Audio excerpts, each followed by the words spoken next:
kwa kane ariko Mata. Abantu bavutse mu kwezi kwa kane ni abantu barangwa no gutuza, bazi kwitegereza cyane no kubona ibintu mu buryo bwihuse, bazi kwiga bagendeye ku makosa yabo mu buzima babayemo, kandi bagakunda gukora ibintu ku murongo. Ntabwo bakunda abantu bakunda kuzarira mu kazi, aho rimwe na rimwe bashobora kugaragarana igitsure cyinshi, ndetse ntabwo bagira mu buzima bwabo.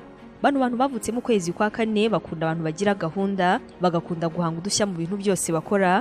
Nta kintu baba bifuza yuko cyakorwa nk'ibisanzwe, babumva yuko akantu kose bashyiramo kakabyara akantu keza, kose badashobora kukibagirwa.